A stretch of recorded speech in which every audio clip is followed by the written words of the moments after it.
Since the fall of man, a war has raged between good and evil. Over the centuries, this war has distorted the truth. Now the truth is perceived as lies, and lies acknowledged as truth. To this day, the battle continues as we investigate and debate the truth behind the history and mystery of the universe. We are Paratruth Radio.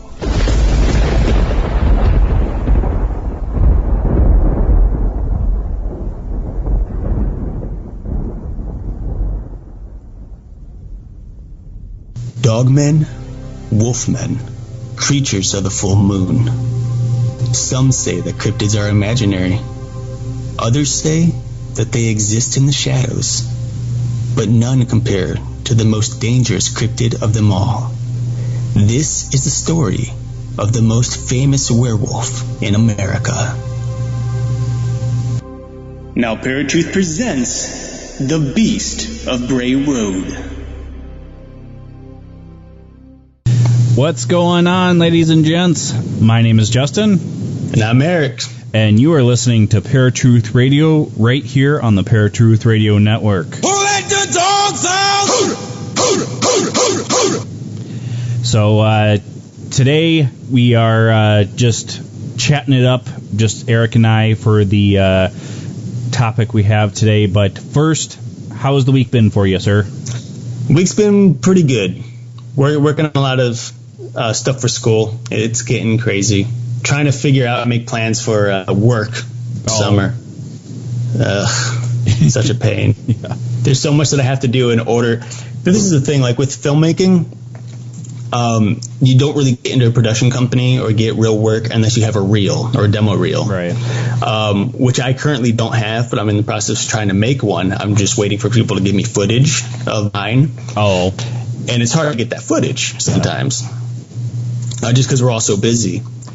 But the thing is, in the film industry, if you don't have a reel, you might think, oh, well, I don't have a reel, but I have links to films that I've done. I'll just send them the links, and good. Yeah. Well, no, that's unprofessional, and they will not bother calling you back, emailing you back, anything. It's just, that's the moment you send those links, forget it. You're not getting the job.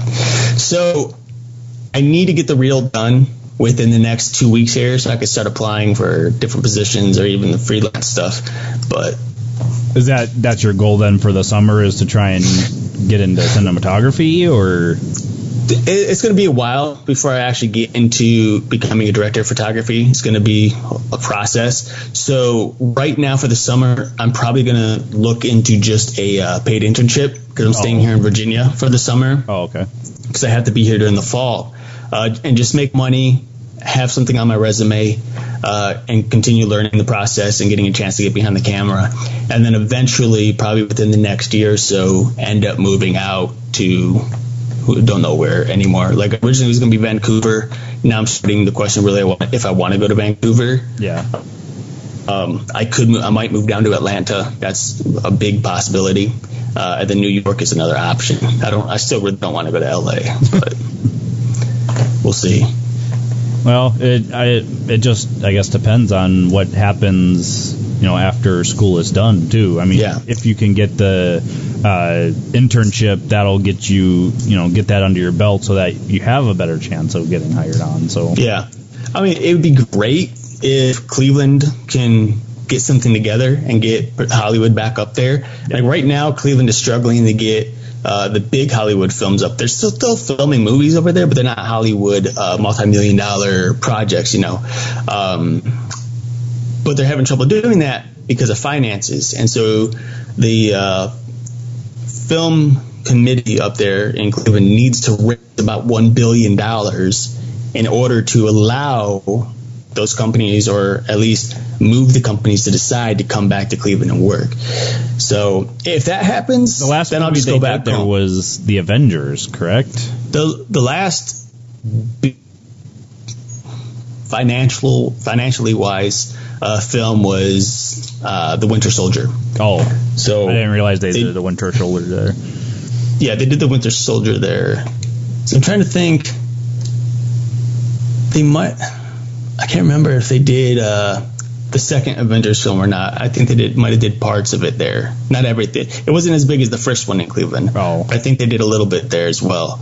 Everything else has been independent films, so they didn't have huge productions companies behind them. They've had big characters or big actors, but they haven't had big companies, which is really the ideal thing that we need, is companies up there. Yeah. All right. Well, I mean, our topic isn't cinematography today, guys. just a little rabbit trail there. And the other big thing for you too to get you into the role is the revealed, and it's getting closer and closer every time we talk to each other. It's getting close. You know, I'm behind, honestly. I'm a little behind on it. I'm working on dialogue editing and audio right now. Oh. So I'm trying to get that and the ADR stuff all set up. Once I got the dialogue edit done, that's done. And so audio-wise, we're good. Then it's all visual, which is pretty much the last step that I have to do. It's going to be adding the special effects.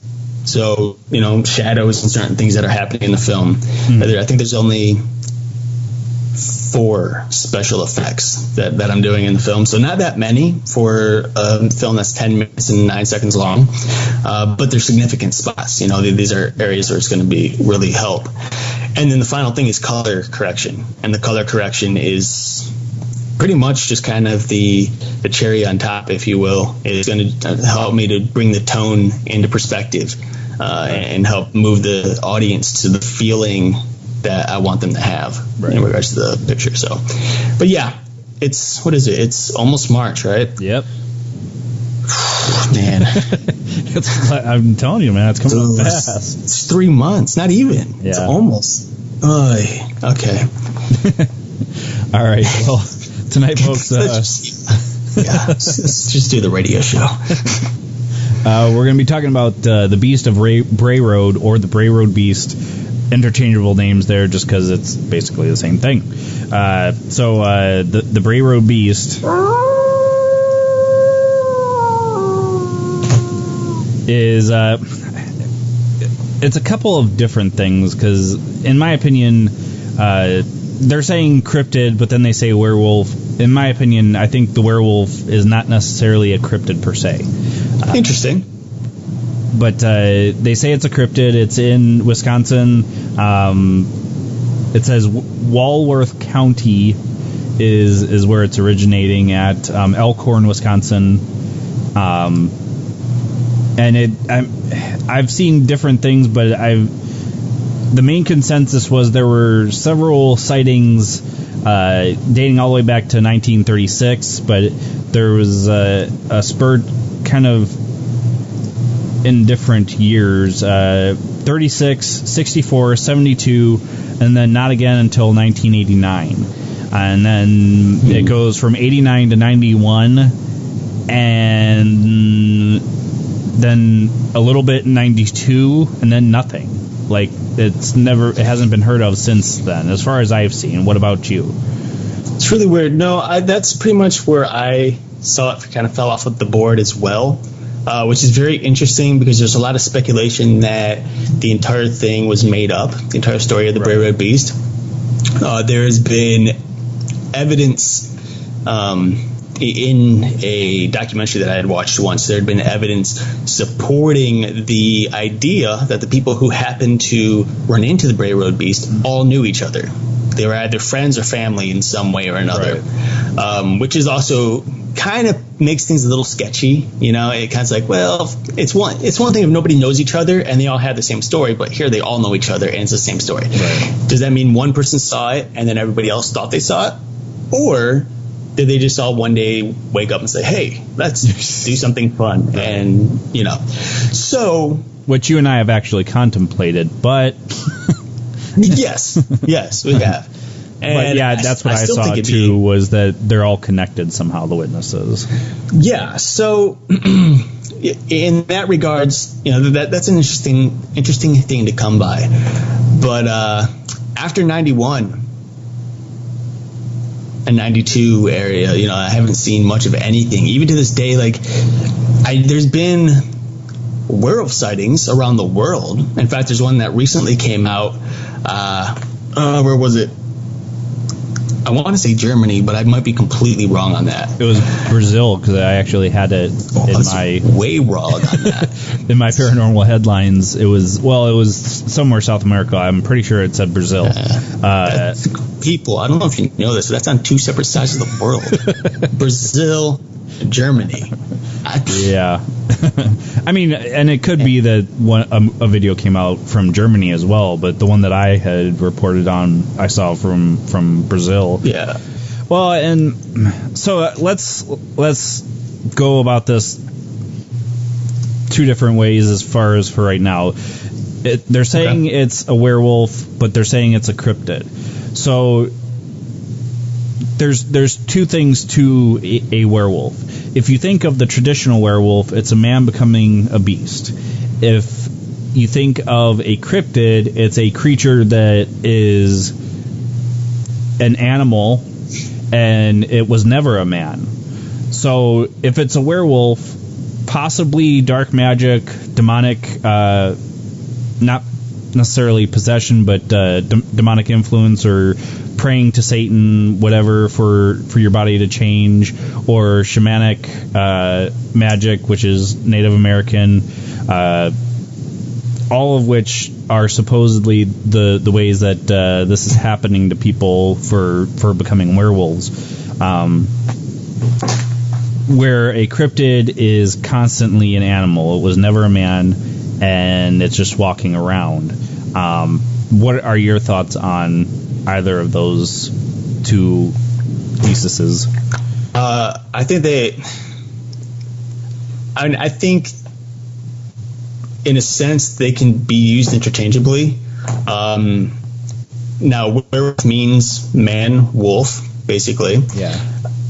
But that doesn't necessarily mean that a man has to turn into a wolf to become a werewolf.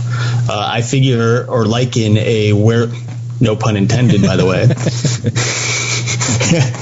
I didn't plan that, guys. I swear. I saw it, or I heard it, and I was just going to let it go. But you caught it. Then I caught it. I was like, wait a second. I should have redirected. We talked about this earlier. They did. Darn it. So about the tribe. What tribe? Anyway, so I liken the word werewolf to man beast, but it could be like a beast that walks like a man or in some way acts like a man. If it is a creature of some sort that has a certain intelligence to it and the ability to do something that normal dogs and wolves can't, they walk on all fours. Perhaps a werewolf is somehow designed to walk on two legs.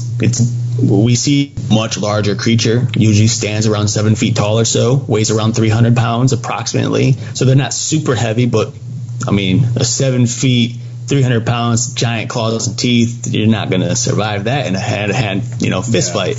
But I think the word werewolf doesn't necessarily, like I just said, doesn't have to mean a man turning into a beast. It could just mean a beast that is like a man in a sense. And that's just in stature, the way it stands, the way it walks, things like that. In regards to a cryptid, we're still looking at the same thing. If the werewolf is as I say, where it's just a creature that happens to have man-like, appearance or whatever, or abilities, but yet was always an animal, well, now we're on two equal playing fields, because it's still technically a cryptid. It was never ever a man. It just happens to, look at the bear, brown bear, black bear. They stand on two legs to look around. I mean, gorillas, they sometimes do the same thing. There are animals out there that can walk on two legs or stand on two legs and so on and so forth. And doesn't mean that they get dominance too. Yeah, and it doesn't mean they're human by any means, but there are human characteristics. You can look at pets that we have, dogs, cats, so on and so forth. Sometimes you look at them and think, well, that's almost weirdly human-like that they're responding the way that they're responding. But obviously, they're still an animal, and they still have very many animal characteristics that are very far from human. But there's just little things that happen. Yeah. So I think that, I don't know if I'm making a strong point here or not, but I think they can still be used interchangeably. I don't think werewolf and cryptid are two separate, or should be two separate things. I think it's different. Is the difference is going to be, I guess you have to just define werewolf. What do you mean by werewolves? Right. Well, that's what I mean too. Like it can be used interchangeably, but if you think of the werewolf that we're told about from lore and legend, it was a man that becomes a beast. It doesn't necessarily mean that is truly what happened when people were making up this lore, because maybe they did see a dog man and thought, oh my god, it's a person that became a dog-like creature, and that's why they came up with that lore.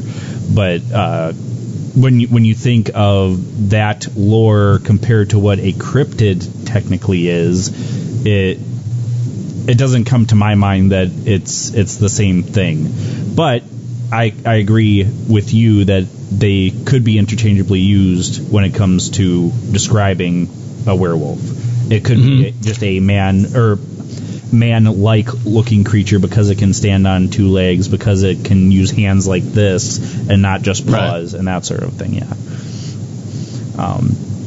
What about the one description? Well, I think in every description that it says that the back legs seem weaker than the front legs, and it could possibly be more like a hyena than a wolf. What do you think what would cause that if it's like a wolf? What's interesting about this whole perception that werewolves may have weaker back ends compared to the front end, and how they're almost similar to the look of hyenas, is actually very interesting, because there's a documentary that I watched more than several years ago. It's almost been 8 years now, I think, just about, maybe a little less, about the Beast of Gévaudan, France. Okay. And it's probably one of the most popular werewolf stories, and really where the werewolf originated, I think, truly. And basically there was a werewolf attack, and these attacks happened between 1764 and 1767. And in 1987, there was a study which estimated about 210 attacks total, resulting in 113 deaths and 49 injuries, 98 of the victims of which were partly eaten. Now, there's other claims, though, that say there were really only about 60 to 100 adults and children that were attacked and killed, 30 of which were only injured. But the thing is that this werewolf was literally eating people. It was taking heads off. It was ripping limb from limb. So it was very obviously an extremely powerful animal. Now, back then, especially in France, you were able to get wild animals, especially exotic ones. And there was a man by the name of I think it's Francis Antone, I think. Forgive me if I'm pronouncing that wrong. If it's French, it's probably Antoine. Is there an E at the end? Yes. Yeah. So Francis Antone. Now, Francis was somebody who was kicked out of the church at one point, and he was just considered a guy that let's just say he wasn't a good guy. People didn't really see him as one of them. So he was kicked out of the church. Suddenly, these werewolf attacks start happening, and he made it his life's work, basically, which it didn't take his whole life, but it was like the thing that was going to bring him to the top, to kill this werewolf. And so he fashioned up some silver bullets, and he went out, found the werewolf, and shot it, killed it. And then they displayed it at the court of Louis the 15th, Louis the 15th. Okay. Now, what's interesting is that during this documentary that I watched, and forgive me, I'll let you know later, I don't remember the name of the documentary, but as soon as I do, I'll let you know. But it was a documentary called The Real Wolf Man. Oh, okay. Got it. So a documentary, it was on the History Channel back in October of 2009. Very interesting. That was actually right around the time that our show really started going. Coincidence? Maybe not. I think not. they did some research, and it was really interesting. There was a cryptozoologist and a detective. The detective went through all of the evidence regards to the attacks and what they were. He also specializes in guns, obviously, so he took the gun that Francis would have used, put a silver bullet in it, the same kind. He would see how accurate the bullet was, extremely hard, and wouldn't match the what's the word I'm looking for? The grooves in the gun to make the bullet spin. And the biologist did his best to try to put the pieces together and find out any evidence or history or anything that would kind of link this werewolf attack. Well, as it turns out, Francis, because he was upset for being kicked out of the church, decided to create the werewolf. And he did this by got a creature known as the hyena. Hyenas, believe it or not, are extremely trainable, even more so than dogs. And so he trained the hyena and then had it kill all of these people, 60 to 100 people the hyena killed. Jeez. And then he shot the hyena point blank in the chest with a silver bullet in the heart, and it died. He then brought it back to Louis the 15th and displayed it and said, "Look, here is your werewolf. I killed it." And what happened? The church put him back in, and he became the hero of the entire city. Now, this is this is a big difference. 1700s compared to the 2000s. Right. There's a lot of stuff in between that could have happened. Was this creature literally a hyena that had killed these people? We don't know for sure. But based on the Smithsonian and what they told us, this creature, the hyena, was the exact same creature that was displayed on the court of Louis XV right after these werewolf attacks, and that this creature was indeed the werewolf of the city.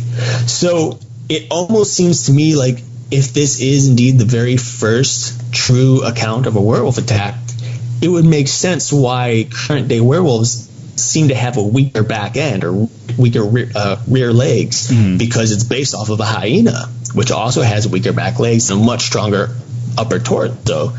And the reason they have the stronger upper torso is because they can use it to grab and pull and stuff like that, as opposed to like tigers and lions, which are equally balanced and tend to lunge at their prey. Right. So, yeah. Well, and I actually, you've done more research as far as the werewolf than I have, because I've never heard that before. So, all right, folks, I think this is a good point to take our first break here. You're listening to Paratruth Radio right here on the Paratruth Radio Network. We will continue this conversation about the Beast of Bray Road, but first, Eric's random fact of the day.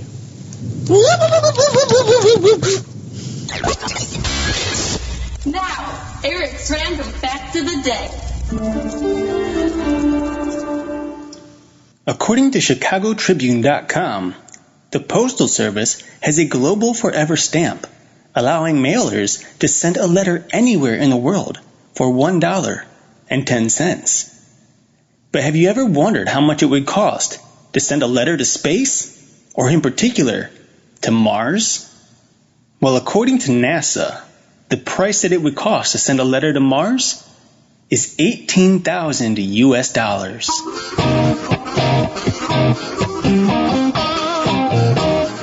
This was Eric's random fact of the day.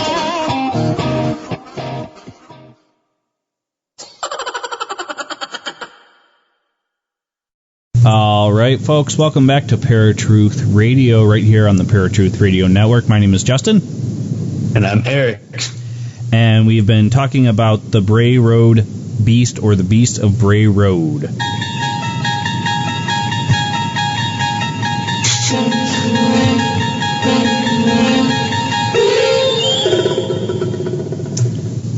And what we were talking about just before break here was the instance in France where they discovered that the supposed werewolf that had attacked, you said in the 1700s, correct?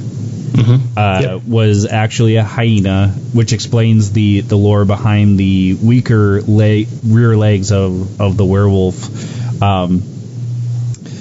The one thing that would kind of differentiate between the hyena or any dog like creature, the wolf, a dog wolf hybrid, and that's all of the different theories of what this creature is the fact that in each instance, and again, we've said that it's very sketchy at best because everybody knew each other that saw this creature, was the fact that they saw this thing eating with its hands turned towards its mouth, where a typical wolf or hyena or dog would not be able to do that. So the one thing that you and I kind of talked about before we got started recording is that there's a lot of cryptozoologists out there that are saying that this seems more like a Bigfoot type sighting, because scientifically the werewolf would not exist compared to the Bigfoot, which, like I told you when we were talking about it, if you think of it from a traditional werewolf standpoint, that's where I would think they were saying it's not scientifically able to be a werewolf from the werewolf lore that we were talking about earlier. But let's kind of go that route. Let's say this is supposedly a Bigfoot.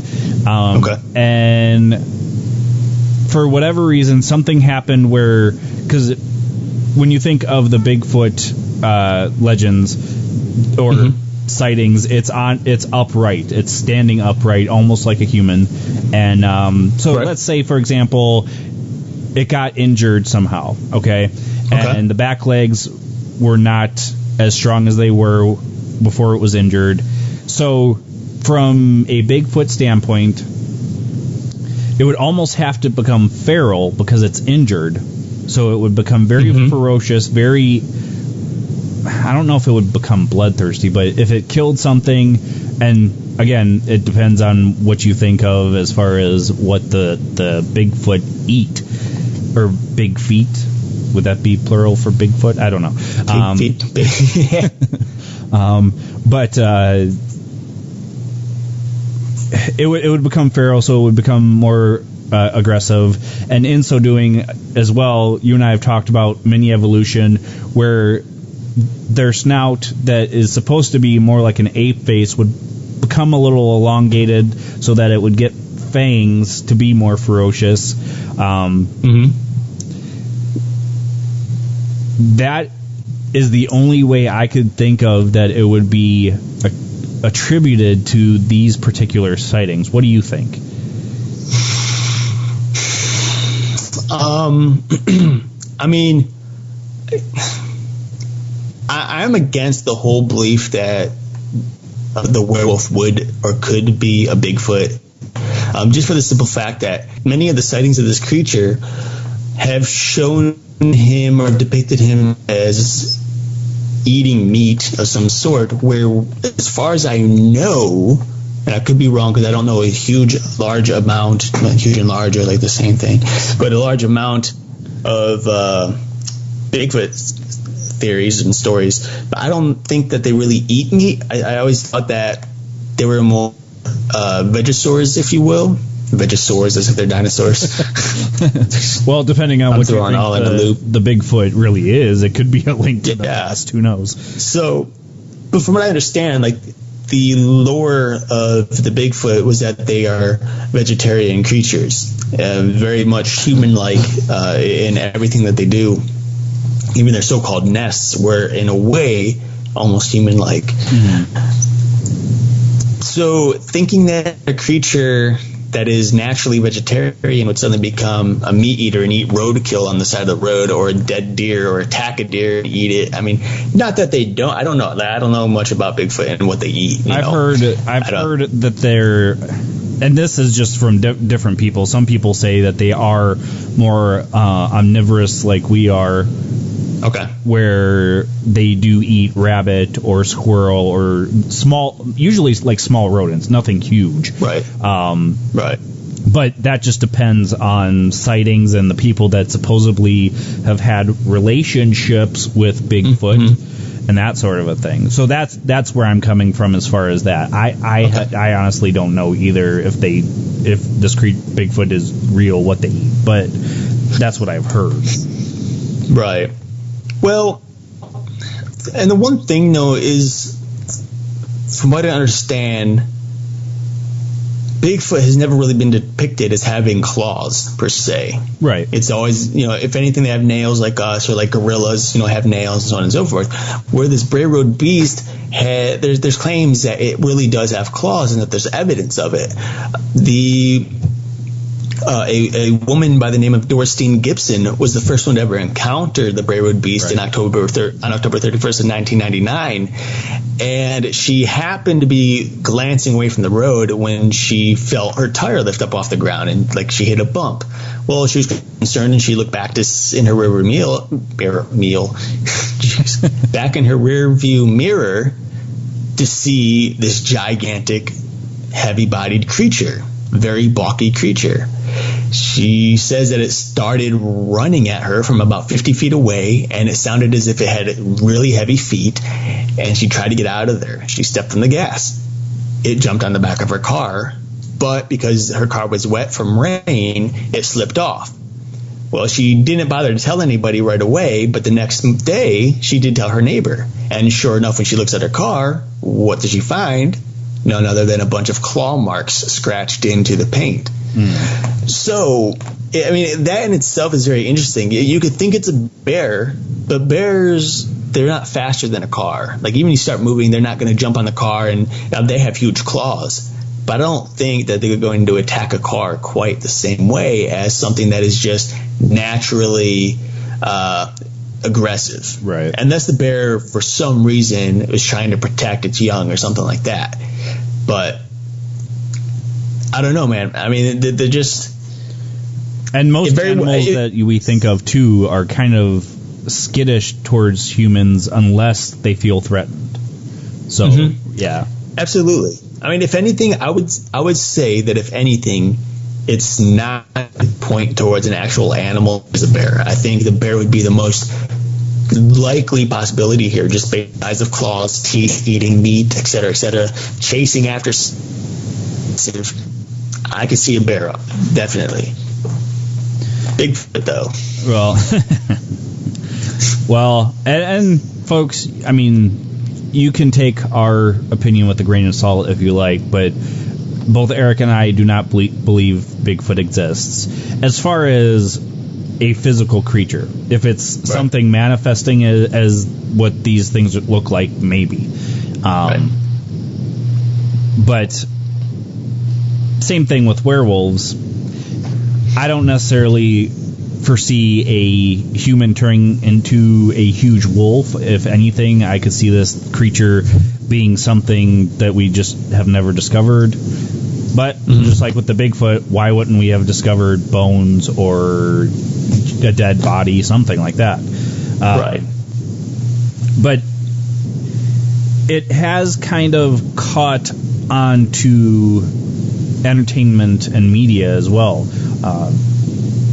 Somebody had asked me, Heidi had asked me if we were going to have Linda Godfrey on, and she's wrote a book about this, which this is the second time we've talked about Linda Godfrey in the past couple of weeks. I know. And so I'm starting to think we should have her on. But she had actually been the one reporting on this creature in the 90s. She had gotten all the accounts and everything.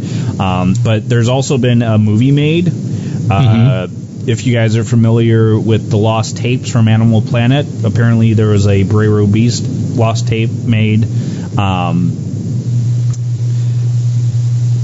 And the movie, I haven't actually seen it, but from pictures and stuff, I wouldn't necessarily recommend it.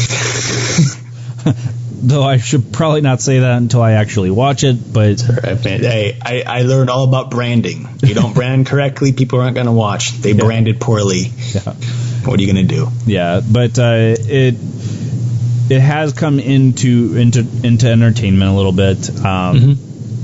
For those who might be wondering, because Linda Godfrey is someone that her books is something that we've always been interested in, and we've talked about her so many times. But the name of the book that she wrote is The Beast of Bray Road, Trailing Wisconsin's Werewolf. If you're interested, anybody out there who's interested in checking out that book. And she, I believe, if I remember correctly, she always writes back anybody who's asking her questions or whatever. So if you have questions about it, definitely get in touch with her. Even if it's the little bit of information that we're giving you guys in this hour broadcast, it's one of those things that, even breaking it down, it's hard to say. Like,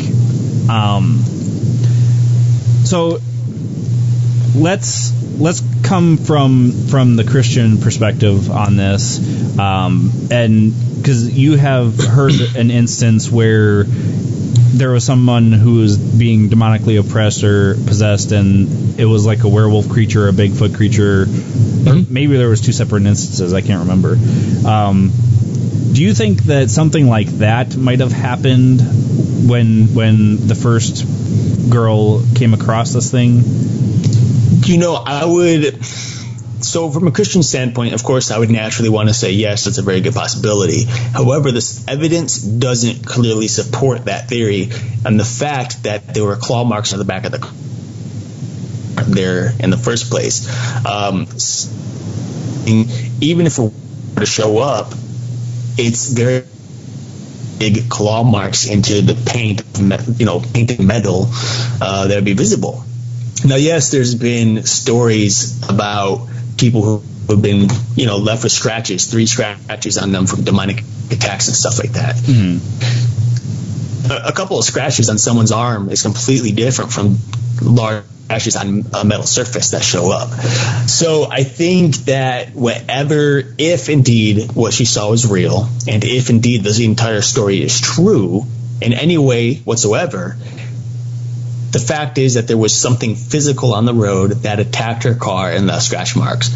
Whether or not that was a werewolf, I don't know. There's not enough evidence to me to say that there was. But I think if her story is true, there was something of some mass and physical form that attacked her. Okay. Now, do you think that, like I was saying with shamanic magic or devil worship, where people are like wanting to become these creatures or a skinwalker, do you think that is a possibility as far as from the demon standpoint? Like, was this person possibly doing satanic magic and trying to become this creature, and in a sense kind of did?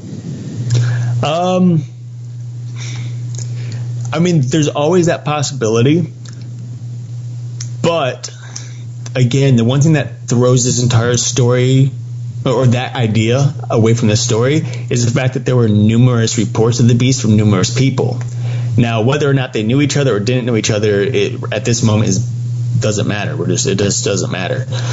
So if there are numerous sightings coming from different people, then either they would all have to be included into this demonic orgy, if you will. Pardon the disturbing language there. But, if they're participating in some kind of magical rituals, they would have all had to participate and, either had visions of some sort, or they themselves would have been possessed in some way, or at least influenced to become like the creature. Now, basically, what I'm trying to say here is if this person was indeed a werewolf herself, or to say that she was one, would also have to say that these other encounters, or the people who've also encountered such a thing, also had to be a werewolf, or they've all seen the same thing, which is just a separate entity altogether, some creature out in the woods around the Bray Road area. However, now, it doesn't necessarily have to be spiritual. There is a condition, a mental condition known as lycanthropy. It is a disease, and basically, when a person is struck with lycanthropy, if you will, I use the word struck just because I can't think of anything else at the moment. But that sounds good, struck. Okay, so when they have that condition, they're usually very irritable, they're very aggressive, and they're extremely dangerous. So having a person like that in society is a very bad thing. And these people just simply believe that they're an animal.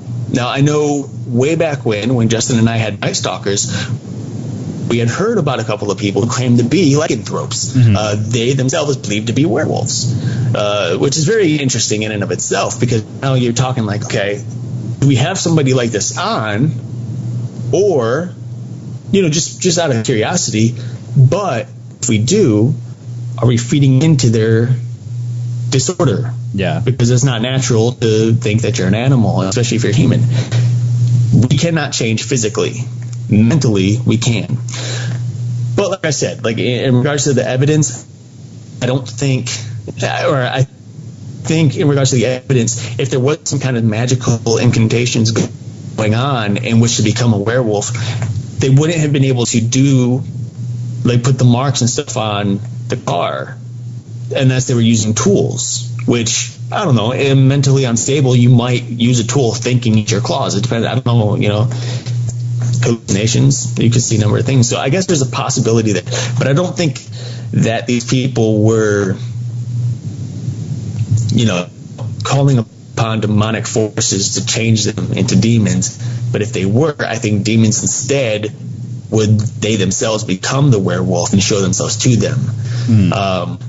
In a spiritual form, of course. I mean, right. There was a story that Justin had mentioned earlier where a guy who lived in a house where a lot of satanic rituals had happened witnessed a werewolf walking around in his backyard within the trees. And he saw this on numerous occasions. Never came to the house. Never went back any further. Always stayed within the same area. But it was very clear that it was most likely a spiritual thing, because it would be there one moment and the next moment gone. The werewolves don't just pick up and disappear. They have to run off if they're physical form. I think I answered the question. Yeah. It's just, I mean, that other than a huge dog-like creature, the only other thing I could think of is something manifesting. But like you said, the evidence points to something physical, where they didn't just drive through it or anything. They truly drove over something. Right. If it's just not mass hysteria altogether. Could be. I mean, the reports say that after the 1991 incident, a bunch of other reports started coming out all of a sudden. But they were from previous years, 89, right. 88, which is interesting. So it's like, did those people who came out later really have an incident? Or were they just playing along like, oh, I saw a shadow on the side of the road. It must have been the same thing. We don't know. And there's just not enough evidence to support one or the other. So right. Well, the one other piece of evidence which we actually forgot to bring up too is the glowing yellow eyes. Yes. And that's the only thing why I would think of something demonic or spiritual, interdimensional creature, whatever you want to call it, because the only way an animal would get that yellow tint is if light is hitting their eyes, like flashing the eye flash. Well, yes and no. Now I have a couple of theories here. I never noticed it on my own because I've seen coyote, but it was either during the day or as while I was in my bedroom looking out the window. I see a massive coyote, but it was a profile view of the coyote. Oh, okay. But from what I understand, the eyes of coyote do glow with or without light. And often animals will see the coyote in a distance based on the reflection of their eyes. Now, why they glow, I don't know, without light. On the other hand, there are a number of light sources around the city. Now, this is kind of a backwoods area, where this encounter happened on Bray Road. So your only thought is, okay, she didn't have facing the creature, but it was nighttime, which means she has tail lights. Whether she's hitting on the brake or not, those lights are still shining in the back. Yeah. So it could reflect it off the eyes that way. Another possibility is that the moon was out. If the moon was out, it's plenty enough light, especially if it's big enough, to cause a reflection on the creature's eyes. When you look at even infrared, you and I have worked with infrared on numerous occasions, especially when we used to do investigations. Infrared isn't a very powerful light. It's relatively dim. But when you look at trap cameras, or you look at infrared photos of cats and other animals, we always notice that it leaves glow in their eye, even though the light isn't very powerful. So animals need a very, very, very small amount of light for their eyes to reflect. Okay. All right, folks, this looks like a great time to take our second and last break of the evening. You are listening to Bird Truth Radio, and we will be right back after Justin's Paranormal Headlines. And now, Paratruth Radio's Paranormal Headlines.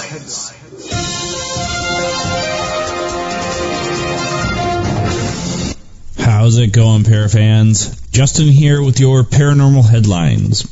And this headline is from usatoday.com. 13th severed foot washes up on Canadian shore. A severed foot, still inside of a running shoe, is the 13th dismembered foot to wash up on the shore of British Columbia since 2007, according to the British Columbia Coroner's Service. The shoe was sold in North America in March 2013, leading authorities to believe the person died between 2013 and December of last year. Preliminary examination suggests that the foot disarticulated naturally from the rest of the body, a result of prolonged immersion in water, the coroner's office said in a statement. The foot was found on February 7th by a family walking along Botanical Beach on Vancouver Island, according to Canadian Broadcasting Corporation News. Charlotte Stevens told CBC that her husband picked up the shoe and didn't notice anything unusual at first. He brought it out onto the beach, and we had a look at it for about 5 minutes, and we thought it almost looks like there is an actual foot bone in it, Stevens told CBC. The coroner's office is working with local authorities to identify the person and try to determine the cause of death. The dismembered feet have sparkled numerous theories about what could be causing the grisly discoveries. In 2008, a year after several feet washed ashore, the Toronto Star reported that speculation ranges from natural disasters such as the tsunami of 2004 to the work of drug dealers, serial killers, and human traffickers. To date, authorities have been able to identify 10 of the 13 feet that have washed ashore in the last 9 years. In none of the cases was any foul play involved, the coroner's office said. And this has been Justin with your Paranormal Headlines. This was a segment of Paratruth Radio's Paranormal Headlines.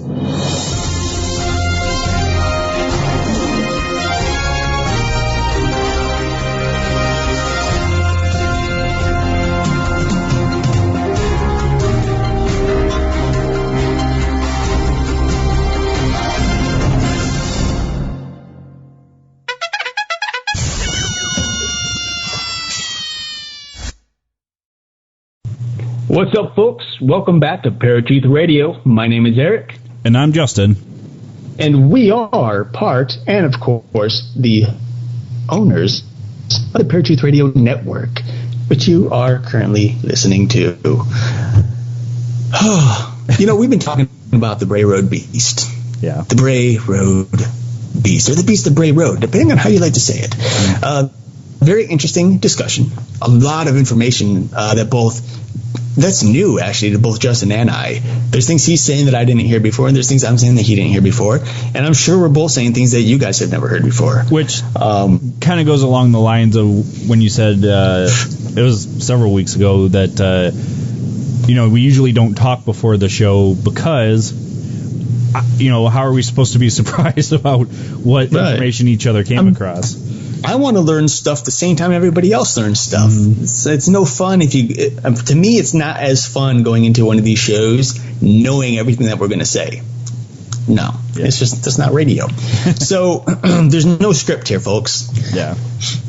So, in your opinion, what's your thoughts on what this thing really is?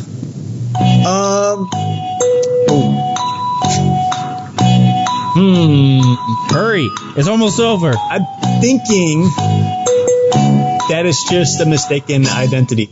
It could be a bear. Well, and we know, well, unless it escaped from the zoo, it couldn't be a hyena per se.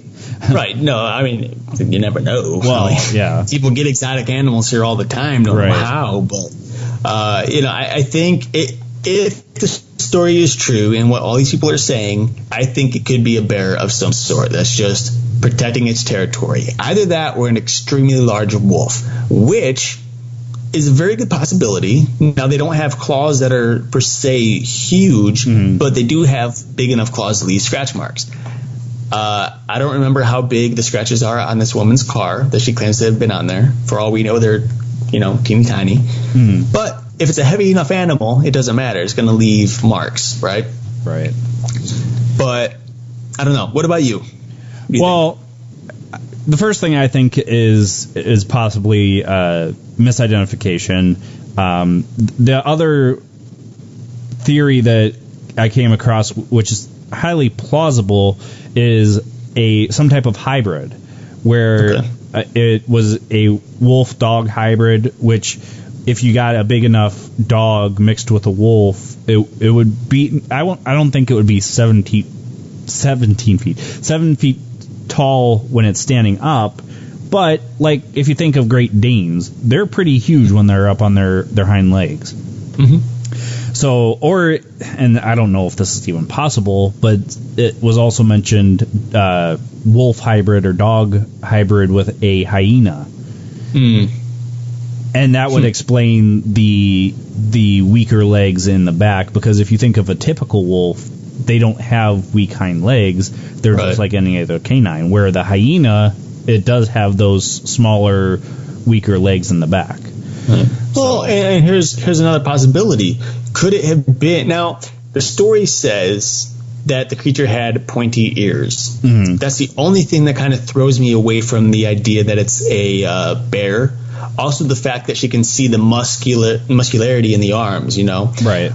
She said you could tell it was muscular. Their fur is so thick, and they just naturally have a certain amount of fat on them that you don't see the muscle underneath. Yeah, you don't see the musculature, yeah. Now, the one thing that could be, because we haven't heard anything since 91, right? Which means maybe the creature died. And if that's the case, what if it was a bear that had mange? Right. Now, it would have lost a lot of the fur. It would have showed much more of its flesh. It probably would have lost quite a bit of weight, and therefore you'd seen more muscle. Gums and stuff. They have teeth. You've been able to see the teeth and the claws better, so on and so forth, because of the lack of fur. And of course, bears, they are capable of turning their paws upside down and using them to eat things and stuff like that. I even saw a bear wave once. It's pretty cool and weird. But and as for the back end being weak, I think there's 3 possibilities here. Either A, it was weak from the mange, which could be a possibility. Yeah, could be a possibility. 2, it was a birth defect. It happened. It managed to live as long as it did, but it had a birth defect and its back end was weak. Or C, perhaps the animal was hit by a car. Right. And the back end is broken and never truly healed, and so it's just naturally smaller. For all we know, the person who hit the animal in the first place could have broken its back legs, and therefore it just seemed to be smaller, but the truth is it maybe just couldn't stand properly. Right.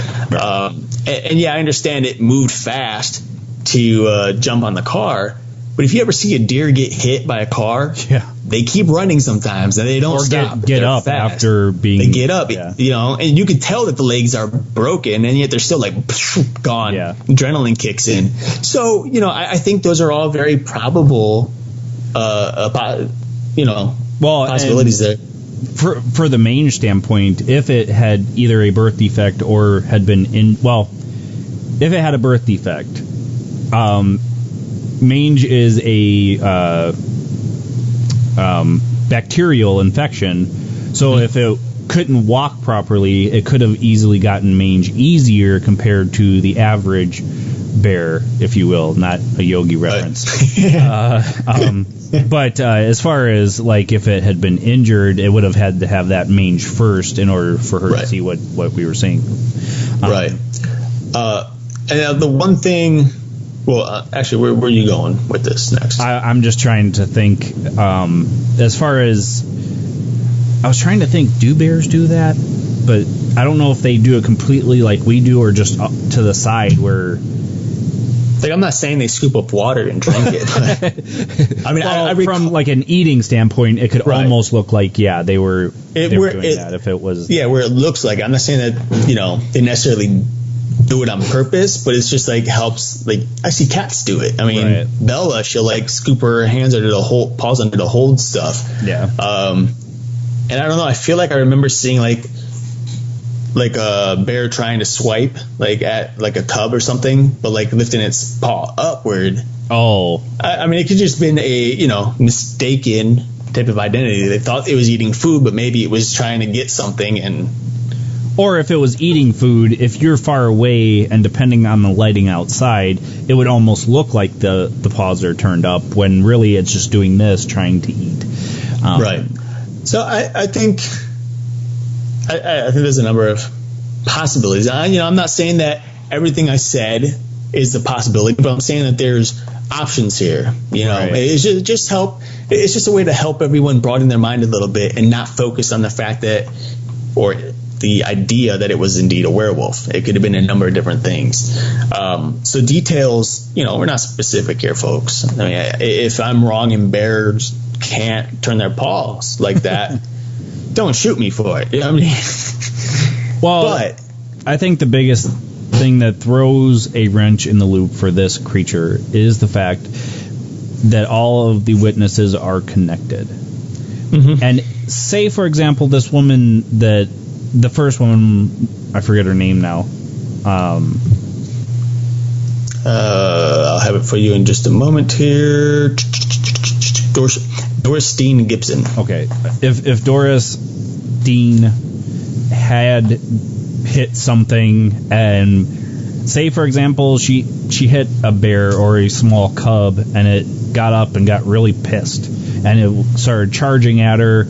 I don't foresee the bear jumping onto the car and then slipping off, but it is a possibility. So say she had this particular coincidence, and then like you said, everybody, it's like telephone, everybody's talking about it, and then just like we've said numerous times, fear kicks in, they see something out of the corner of their eye, or they see something that's kind of off, so then it automatically becomes this werewolf, wolfman, dogman creature that the first woman had kind of described. Absolutely. So I truly think that from that standpoint, it could either be misidentification or just fear taking hold of people. And with the mange thing, if it was a bear that had mange and it was misidentified, those claws would be much more predominant as well. It's not hidden under the fur. Right. So, yeah, I think that's where I stand on it. Yeah. Well, I know the one thing we don't... Now, we used to do this all the time, and we kind of got away from it, and mostly because many of the topics that we've talked about lately didn't really relate. But in this case, it kind of relates.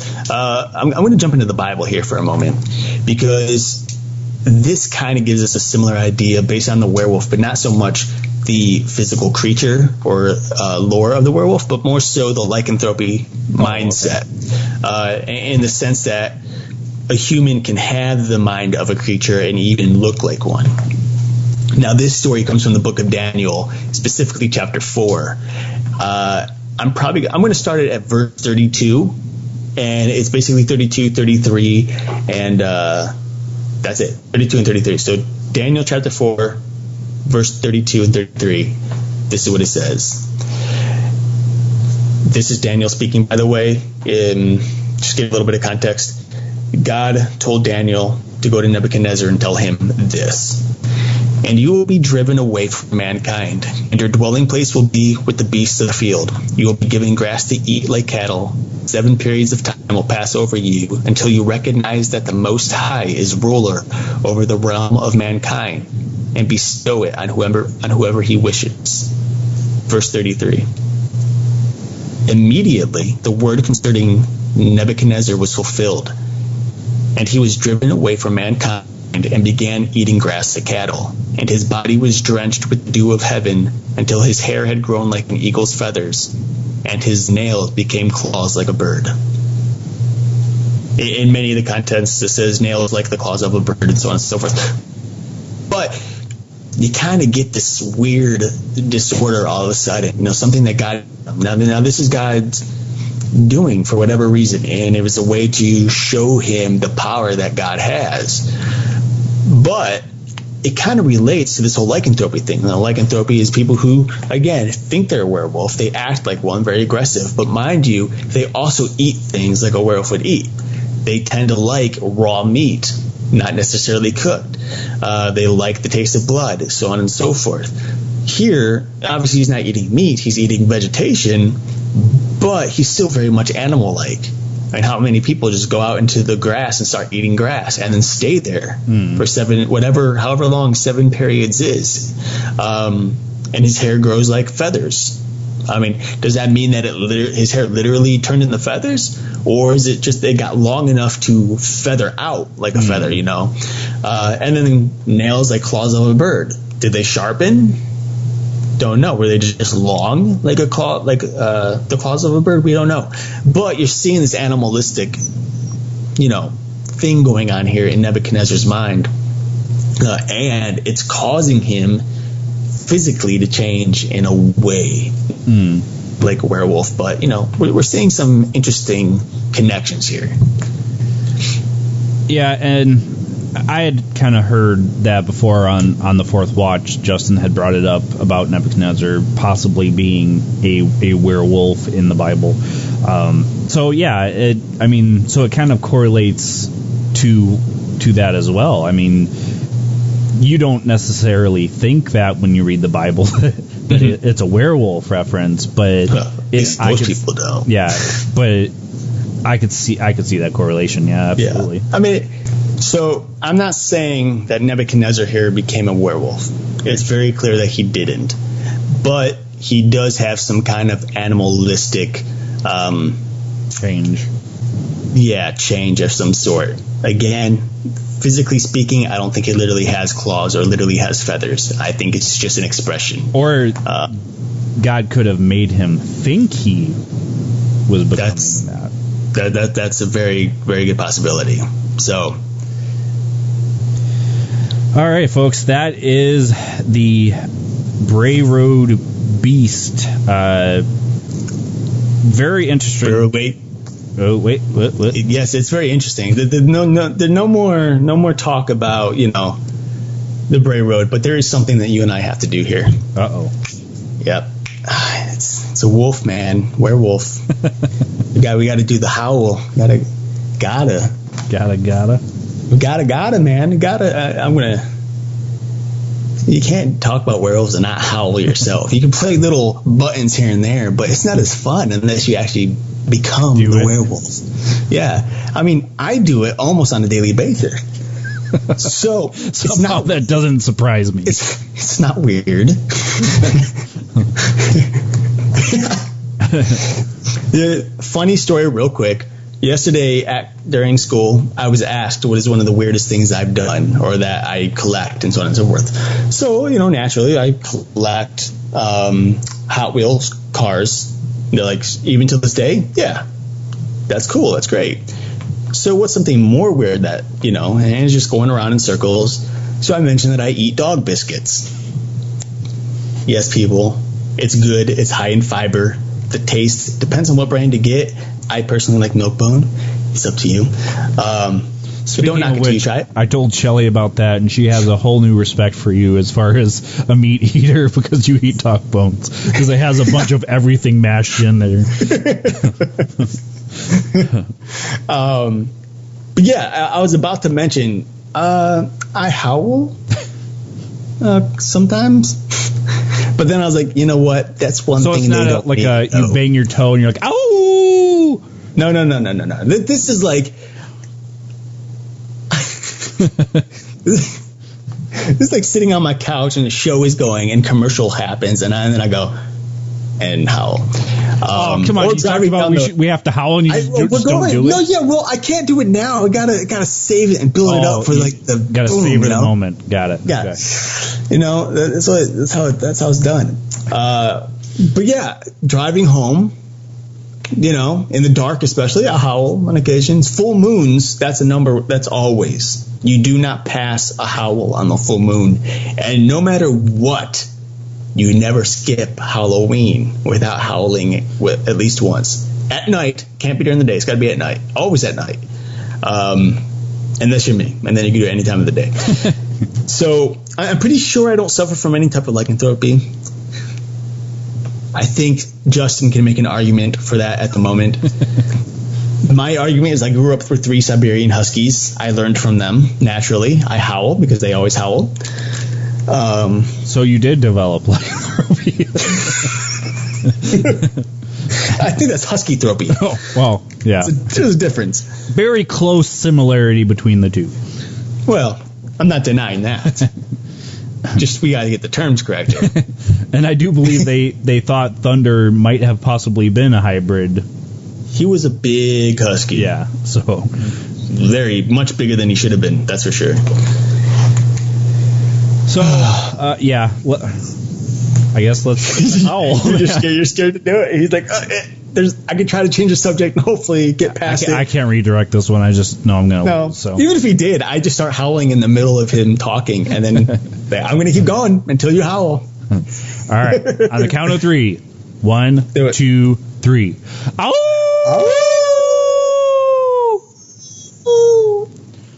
The people below me right now are like, what the freaking? I'm sure they say that every time you do it. So, all right, folks, the Bray Road Beast. A win for us. So I got a lot of great stuff coming up for you guys. I do realize that I said last week we were going to have Gil Broussard on about Planet 7X. I am working on getting him on. There was a little bit of miscommunication. So we do want to get him on and talk about Planet 7X. Yeah, so we are planning on getting him on. It was just a miscommunication there. So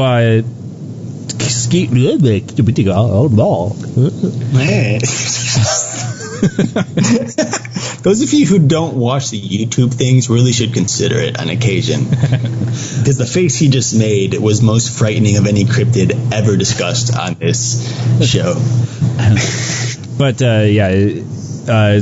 keep staying tuned to Paratruth Radio Network. If you guys missed it on Wednesday, Jerry did have another show on Tiger Girl for God Radio, and I believe it was talking about human trafficking. I forget the guest's name, but she is doing great here on PTRN, and I do applaud her for continuing to improve. She is doing an awesome show. So until next week, guys, where you will find us, same time, same channel. My name is Justin. And I'm Eric. Peace. If you enjoyed this episode of Paratruth Radio, and you would like to listen to it again, or are interested in listening to any of our past episodes, then you can listen to them on HD at our website, paratruthradio.com. And you can also find us at Stitcher, Blueberry, TuneIn, iTunes, Spreaker, and YouTube. And of course, like us on Facebook and follow us on Twitter for brand new updates of our show every day.